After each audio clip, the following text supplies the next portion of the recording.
برای سهیلا بسکی، زنی که معماری ایران را به وسط صحنه آورد، زنی که معمارهای ایرانی را به وسط صحنه آورد. وی تنقید و انتقاد را به عنوان یکی از مهمترین مسائل ساختمانی معمار و در تمام ایران منتشر داد. روحش شاد، یادش گرامی. سلام بر خانواده مجله معمار و تلاش سالیانه و همیشگی برای زنده نگه داشتن معماری در ایران.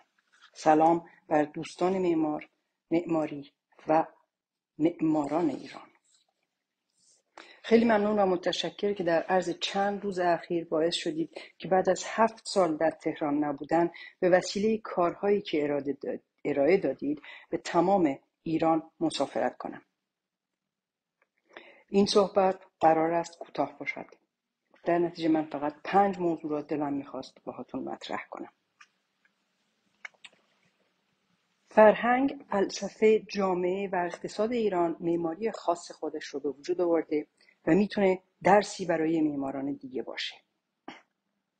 اقلیم، جغرافیا و جغرافیای خصوص و به خصوص ایران سالهای سال خصوصیت معماری را در تمام جهان گسترش داد.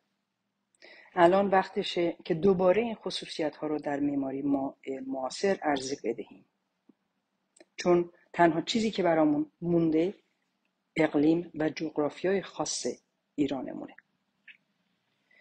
سازه، مصالح، رنگ‌ها و نوری که در ایران داریم به هیچ عنوان در هیچ جای دیگه با همین ترکیب وجود نداره. پس باید ازش استفاده کنیم تا بتونیم معماری خاص ایران رو به دنیا نشون بدیم. طراحی و ترسیم زبان معماری است و آن را میتوان به سادگی مثل یک شعر نوشت.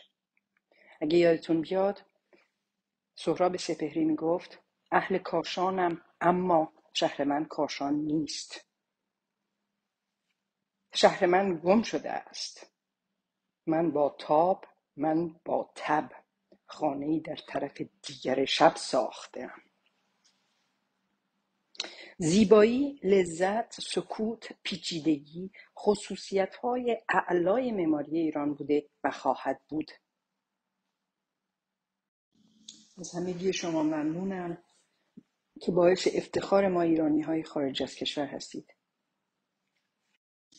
کودکی می‌بینی رفته از کاج بلندی بالا، جوجه بردارد از لانه نور و از او میپرسی خانه دوست کجاست.